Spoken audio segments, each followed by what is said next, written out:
मत्स्य विश्वविद्यालय के BA third year के छात्रों का आज इस ई कंटेंट्स में स्वागत है। प्रिय विद्यार्थियों, आज हम बीए थर्ड ईयर के संस्कृत साहित्य के प्रथम प्रश्न पत्र की महत्वपूर्ण पुस्तक श्रीमद् भगवद गीता के तृतीय अध्याय के श्लोक संख्या 1 से 3 की व्याख्या का अध्ययन करेंगे।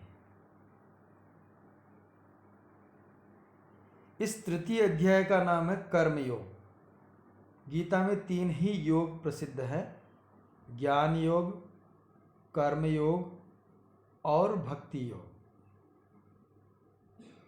तो ज्ञान योग तो द्वितीय अध्याय में हमने पढ़ा था या अध्ययन किया था। अब तृतीय अध्याय में कर्म योग का विवेचन किया गया है और ये प्रश्नोत्तर शैली में है। अर्जुन बार बार भगवान श्री कृष्ण को प्रश्न करते हैं और श्री कृष्ण उनका जवाब देते हैं। इसी में ही कर्म योग का विवेचन किया गया है। सभी छात्र सावधानी से इस व्याख्यान को सुने और अंत में दिए गए प्रश्नों का उत्तर जरूर देवें। पहला श्लोक इस प्रकार है। अर्जुन कह रहे हैं, जायसी चेत कर्मणस्ते मता बुद्धिर्जनार्दन तत्किम कर्मणि गोरे माम नियोजयसि केशव।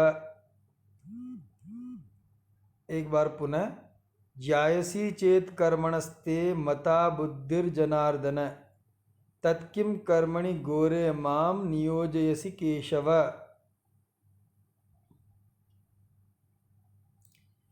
इस पद्य में कुल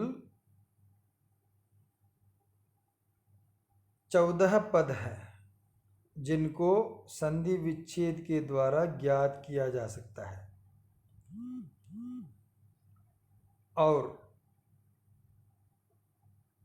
इस पद्य का संधि विच्छेद या पद विभाजन इस प्रकार है। जायसी चेत कर्मणः ते मता बुद्धिः जनार्दन तत् किम कर्मणि गोरे माम नियोजयसि केशव। एक बार पुनः, जायसी चेत कर्मणः ते मता बुद्धिः जनार्दन तत् किम कर्मणि गोरे माम नियोजयसि केशव। इन सभी पदों पर मैंने संख्यांकन किया है। छात्र संख्या के क्रम के आधार पर अन्वय का अभ्यास करें।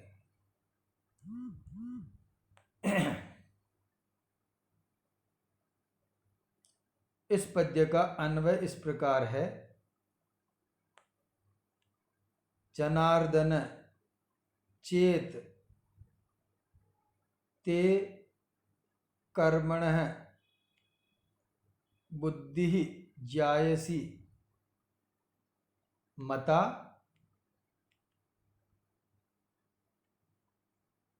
केशव तत् माम तत् किम माम गोरे कर्मणि माम नियोजयसि। एक बार पुनः अन्वय इस प्रकार है। जनार्दन चेत ते कर्मणः बुद्धिः जायसी मता तत् किम गोरे कर्मणि माम नियोजयसि केशव। इसका अर्थ इस प्रकार होगा। जनार्दन, हे जनार्दन श्री कृष्ण, चेत यदि ते आपको कर्मणः कर्म की अपेक्षा बुद्धि ज्यायसी ज्ञान श्रेष्ठ प्रतीत होता है, तत् तो केशव हे भगवान श्री कृष्ण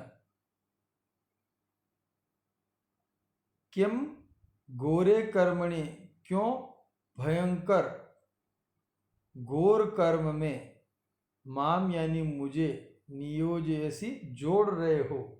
हे भगवान श्री कृष्ण केशव मुझे भयंकर या घोर कर्म में क्यों जोड़ रहे हो, क्योंकि कर्म करना अत्यंत कष्टप्रद है, उसमें मुझे क्यों जोड़ रहे हो। एक बार पुनः अर्थ इस प्रकार है, जनार्दन हे जनार्दन श्री कृष्ण चेत यदि ते आपको कर्मणः कर्म योग से बुद्धि ज्ञान जायसी मता उत्तम प्रतीत होती है, श्रेष्ठ प्रतीत हो रही है, तत् तो किम यानी क्यों घोरे कर्मणि अत्यंत घोर कर्म में माम नियोजयसी मुझे जोड़ रहे हो। केशव हे भगवान श्री कृष्ण मुझे इस भयंकर कर्म योग में क्यों जोड़ रहे हो।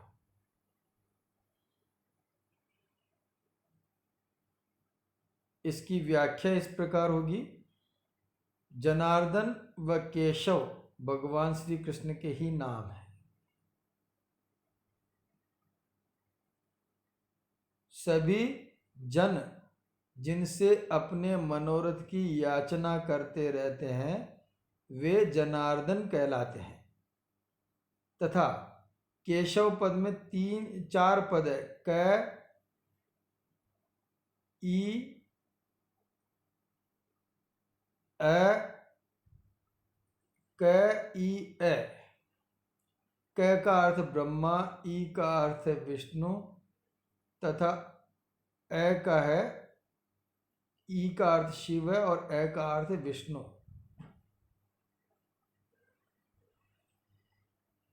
अथवा जिसके लंबे लंबे केश हो उनको केशव कहा गया। तो भगवान श्री कृष्ण के 2 नाम है, जनार्दन और केशव।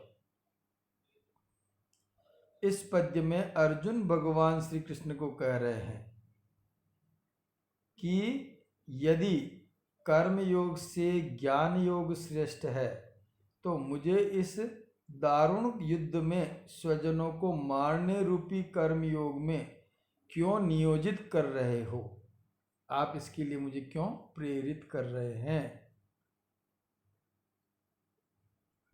पुनः एक बार और व्याख्या इस प्रकार है, जनार्दन व केशव भगवान श्री कृष्ण के ही नाम है। सभी जन जिससे अपने मनोरथ की याचना करते रहते हैं वे जनार्दन कहलाते हैं, तथा केशव में क ई श और अ ब्रह्मा विष्णु महेश के प्रतीक है, जो जिसमें एक साथ सम्मिलित है वो केशव। तो इस पद्य में अर्जुन भगवान श्री कृष्ण को कह रहे हैं कि यदि कर्मयोग से ज्ञान योग श्रेष्ठ है तो मुझे इस दारुण कर्म योग में, जो कि युद्ध में स्वजनों को मारना है, इस मारने रूपी कर्म योग में क्यों नियोजित कर रहे हैं आप। मुझे ज्ञान योग में रहने दीजिए और उसी से अगर मेरा कल्याण हो जाता है तो फिर कर्म योग में मुझे क्यों आप प्रेरित कर रहे हैं। टिप्पणियाँ, इस पद्य में निम्न पदों की टिप्पणियाँ हैं। ज्यायसी, ज्यायसी में प्रशस्य शब्द है प्लस ईयसुन प्रत्यय, प्रशस्य के स्थान पर ज्य आदेश हो जाता और जायस शब्द बनता। जायस के प्रथमा के में स्त्रीलिंग में नी प्रत्यय करेंगे तो शब्द बनेगा जायसी, क्योंकि बुद्धि स्त्रीलिंग का शब्द है इसलिए जायसी शब्द बनता है। अगर पुरुष लिंग का शब्द होता तो जायान बनता।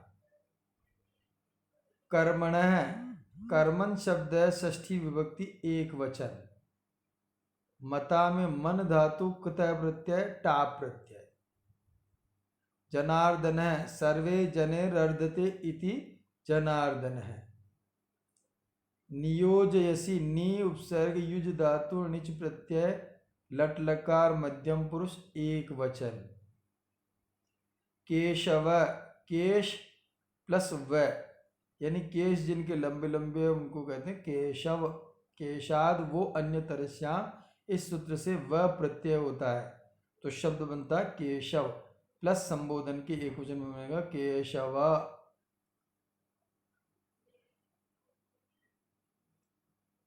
अब दूसरा पद्य इस प्रकार है कि व्यामिश्रेणैव वाक्येन बुद्धिं मोहयसीव में तदेकं वद निश्चित्य येन श्रेयोहमाप्नुयाम। एक बार पुनः पद्य बोल रहा हूं। व्यामिश्रेणैव वाक्येन बुद्धिं मोहयसीव में तदेकं वद निश्चित्य येन श्रेयोहमाप्नुयाम। इस पद्य में कुल 15 पद हैं जिनको पद विभाजन या संधि विच्छेद के द्वारा ज्ञात किया जा सकता है। इस पद्य का संधि विच्छेद इस प्रकार है। व्यामिश्रेण इव वाक्येन बुद्धिं मोहयसी इव में तत् एकम वद निश्चित्य येन श्रेयः अहम आप्नुयाम। एक बार पुनः संधि विच्छेद इस प्रकार का है। व्यामिश्रेण इव वाक्येन बुद्धिं मोहयसी इव में तत् एकम वद निश्चित्यम येन श्रेयः अहम आप्नुयाम। इसमें कुल 15 पद है। छात्र संख्या क्रम के अनुसार पद नियोजित करें। इसका अर्थ इस प्रकार होगा, इसका अन्वय इस प्रकार होगा। व्यामिश्रेण इव वाक्येन में बुद्धिं मोहयसी इव तत् एकम निश्चित्यम वद येन अहम श्रेयः आप्नुयाम। एक बार पुनः। व्यामिश्रेण इव वाक्येन में बुद्धिं मोहयसी इव तत् एकम निश्चित्यम वद येन अहम श्रेयः आप्नुयाम। इसका अर्थ इस प्रकार है। व्यामिश्रेण इव मिश्रित या मिले जुले जैसे वाक्येन वाक्यों द्वारा आप मैं यानी मेरी बुद्धिम यानी बुद्धि को मोहयसी इव मोहित सी कर रहे हो। तत् इसीलिए एकम निश्चित्यम वद उस एक बात को निश्चय करके मुझे उपदेश दीजिए। ये न जिससे अहम मैं श्रेयः आप्नुयाम कल्याण को प्राप्त कर सकूं। एक बार पुनः। व्यामिश्रेण मिश्रित या मिले जुले जैसे वाक्येन वाक्यों द्वारा मैं बुद्धिम आप मेरी बुद्धि को मोहयसी इव मोहित सी कर रहे हो। तत् एकम निश्चित्यम वद इसलिए उस एक बात को निश्चय करके मुझे उपदेश दीजिए। ये न जिससे अहम मैं श्रेयः आप्नुयाम कल्याण को प्राप्त कर सकूं।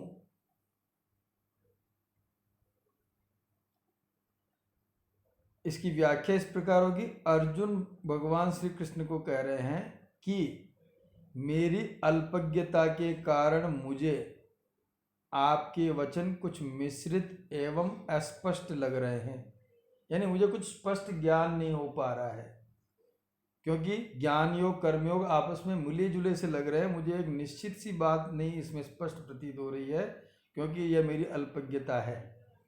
अतः दोनों यानी ज्ञान और कर्म में किसी एक का निश्चय करके मुझे आप उसका उपदेश कीजिए, जिससे कि मेरा कल्याण हो सके। एक बार पुनः इसकी व्याख्या इस प्रकार है कि अर्जुन का कथन है कि मेरी अल्पज्ञता के कारण मुझे आपके वचन कुछ मिश्रित एवं अस्पष्ट से लग रहे हैं। अतः आप दोनों यानी ज्ञान व कर्म में किसी एक का निश्चय करके मुझे उपदेश कीजिए, जिससे कि मेरा कल्याण हो सके। टिप्पणियाँ, इसकी टिप्पणियाँ इस प्रकार होगी। व्यामिश्रेण वी उपसर्ग आ उपसर्ग मिश्र धातु का प्रत्यय, इससे व्यामिश्र शब्द बनेगा प्लस तृतीया का एक वचन। मोहयसी मुह धातु णिच प्रत्यय लट लकार मध्यम पुरुष एक वचन। वद में ब्रू धातु लोट लकार मध्यम पुरुष एक वचन। निश्चित्य निस उपसर्ग ची धातु ल्यप प्रत्यय। श्रेयः प्रशस्य धन येसुन प्रत्यय, श्रेय शब्द बनेगा प्लस प्रथमा का एक वचन।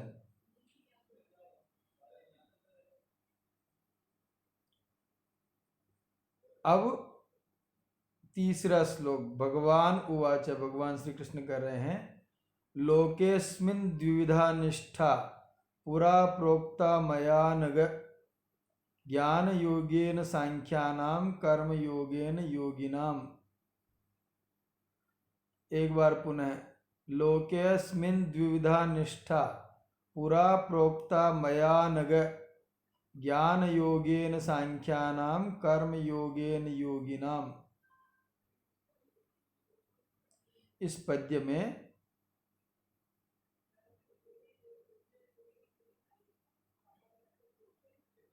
कुल 13 पद है, जिनको कि पद विभाजन की दृष्टि से प्रतीत किया जा सकता है।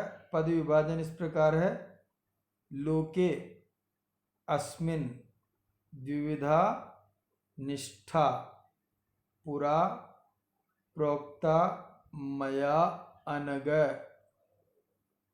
ज्ञान योगेन सांख्यानाम कर्म योगेन योगिनाम। ये 12 पद है। इन 12 पदों का एक बार पुनः, लोके अस्मिन् द्विविधा निष्ठा पुरा प्रोक्ता मया अनग ज्ञान योगेन सांख्यानाम कर्म योगेन योगिनाम।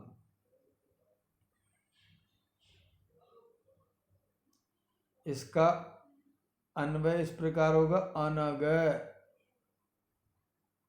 अस्मिन् लोके द्विविधा निष्ठा मया पुरा प्रोक्ता ज्ञान योगेन सांख्यानाम ज्ञान योगेन योगिनाम कर्म योगेन।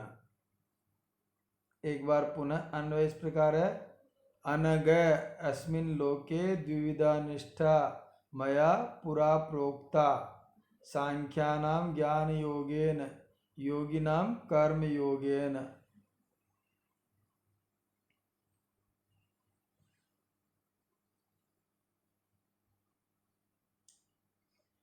इसकी व्याख्या अर्थ इस प्रकार होगा, अनग हे पाप रहित अर्जुन, अस्मिन लोके इस लोक में द्विविधा निष्ठा 2 प्रकार की स्थिति मया मेरे द्वारा पुरा यानी पहले ही सृष्टि के आदि में ही प्रोक्ता यानी कह दी गई है। 2 प्रकार की स्थिति मैंने पहले कह दी गई है।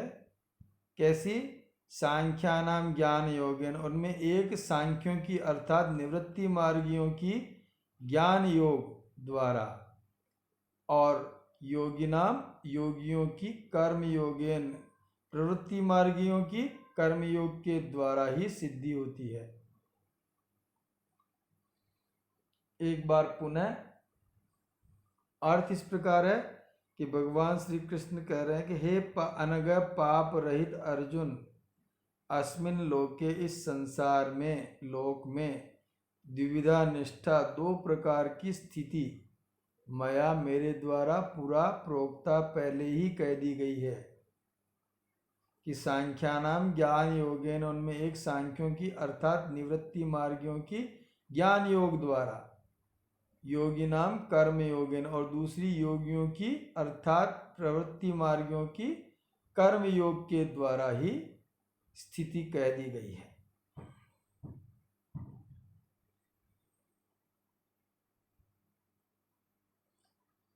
व्याख्या इस प्रकार है, भगवान श्री कृष्ण का कथन है कि मैंने मोक्ष प्राप्ति के दो मार्ग सृष्टि के प्रारंभ में ही कह दिए थे। कौन से कह दिए थे?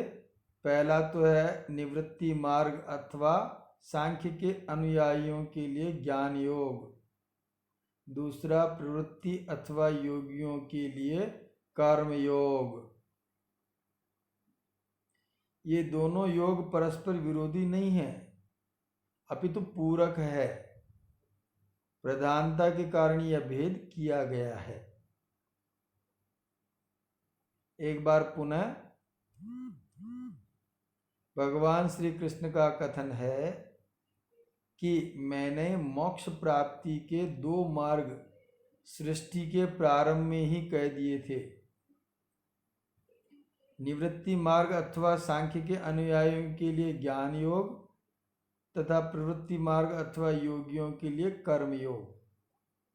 ये दोनों योग परस्पर विरोधी नहीं अपितु पूरक है। प्रधानता के कारण यह भेद किया गया है। अब टिप्पणियां इस प्रकार है, निष्ठा, निस उपसर्ग कृतय प्रत्यय और टा प्रत्यय,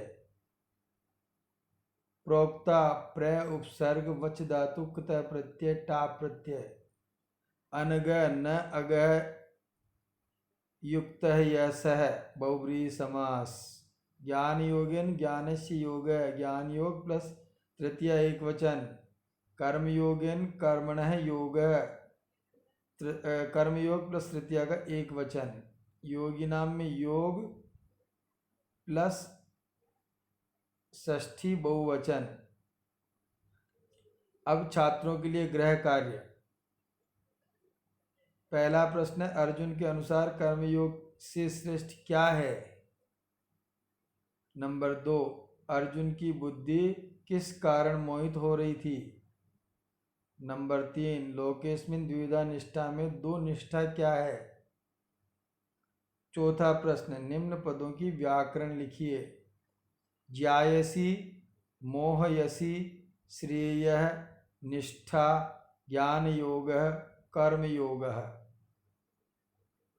पांचवा प्रश्न, श्लोक संख्या 3 की ससंदर्भ व्याख्या कीजिए।